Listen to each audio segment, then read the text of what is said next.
အားလုံးပဲမင်္ဂလာပါကျွန်တော်တို့ဒီနေ့လေ့လာမယ့်သင်ခန်းစာကတော့သင်ခန်းစာ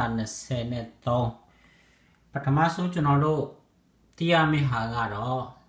piano ကိုကျွန်တော်တို့ note တွေကိုရေးတဲ့အခါမှာတီးတဲ့အခါမှာဘယ်လိုပုံစံမျိုးနဲ့တီးလို့ဆိုလို့ရှိရင်3မျိုးနဲ့တီးတယ်နံပါတ်1ကတော့ step နံပါတ်2ကတော့ skip တစ်လုံးနဲ့တစ်လုံးကြော်တော့တီးတာလက်တစ်ချောင်းကြော်တာဖြစ်ဖြစ်3ချောင်းကြော်တာဖြစ်ဖြစ်အဲ့လိုမျိုးကြော်တဲ့စနစ်နောက်တစ်ခုကတော့ repeat เนาะဒီ repeat ဆိုပြီးတော့3မျိုးကျွန်တော်တို့လေ့လာပြီးသားဖြစ်တယ်ဆိုတော့အဲ့ဒီထက်မှာကျွန်တော်တို့သင်ခန်းစာကိုကျွန်တော်တို့ပထမဆုံးကတော့21ပါ step 20မှာဆိုလို့ရှိရင် skip ကိုကျွန်တော်တို့တီးပြီးသားဖြစ်တယ်အခုကဘာလဲဆိုလို့ရှိရင်ကျွန်တော်တို့တီးရမှာက repeat ကိုကျွန်တော်တို့ဒီမှာrepeat note ကိုကျွန်တော်တို့တီးတော့မှာဖြစ်တယ် repeat ဆိုတဲ့ဟာကြတော့သူတို့က note တစ်လုံးနဲ့တစ်လုံးဟာဆိုလို့ရှိရင်ထက်ကလာတဲ့ဟာကို repeat လို့ခေါ်တယ်ဆိုတော့အဲ့ဒါကိုကျွန်တော်တို့လေ့လာပြီးတော့တီးတော့မှာဖြစ်တယ်ဆိုတော့4 time ဆိုတာကတော့အောက်က4ကတော့သူ့ရဲ့ note တန်ဖို့ကကျွန်တော်တို့ quarter note နဲ့တပါးမှာဘယ်လိုပြောမလဲအားလုံးတွက်တာကဘာနဲ့တွက်လို့ဆိုလို့ရှိရင် quarter note နဲ့တွက်တယ်အပေါ်က4ကြတော့ဒီမှာတစ်လုံးနှလုံးသုံးလုံးလေးလုံးဒီမှာကနှလုံးစာရှိတဲ့အတွက်ကြောင့်လေးလုံးစီကျွန်တော်တို့တီးတော့မှာဖြစ်တယ်ဆိုတော့အဲ့ဒါကိုကျွန်တော်တို့တီးကြည့်အောင်โอเคကျွန်တော်တို့ညာဖက်လက်ကို C D E F G ဆိုတော့အစဉ်တိုင်းထားမယ်ထားပြီးလို့ရှိရင်ကျွန်တော်တို့တီးကြည့်အောင်เนาะE F F G F E D C C C เนาะအဲ့လိုမျိုးကျွန်တော်တို့တီးမယ်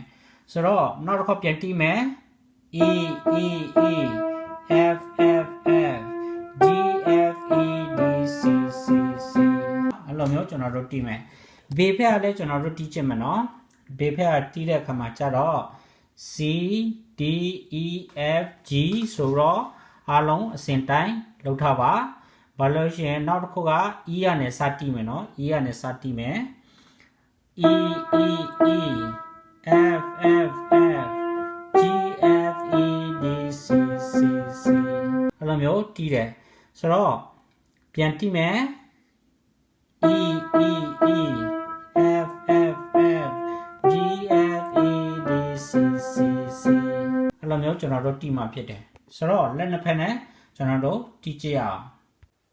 โอเคကျွန်တော်တို့လက်နှစ်ဖက်နဲ့တီးကြည့်အောင်ညာဖက်လက်ကို C D E F G ဆိုတော့ထားပါဘေးဖက်လက်ကို C D E F G ဆိုတော့ထားပါထားပြီးလို့ရှိရင်ကျွန်တော်တို့စာပြီးတော့တီးမယ်เนาะလက်နှစ်ဖက် E F F G F E D C C C နောက်တစ်ခါပြန်တီးမယ်ဒီကနေ E ကနေလက်ကလေးကနေစတီးမယ်နှစ်ဖက်စလုံးเนาะဆိုတော့ E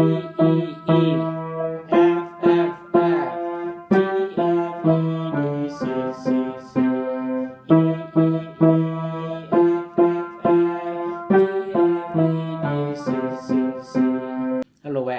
ဆိုတော့နောက်နေ့တွေမှာပြန်ပြီးတော့ဆုံးပြရအောင်ဗီဒီယိုအောက်က subscribe ကိုနှိပ်ခေါင်းလုံးကိုတီးပြီးတော့ကျွန်တော် channel ကိုအားပေးလို့ရပါတယ်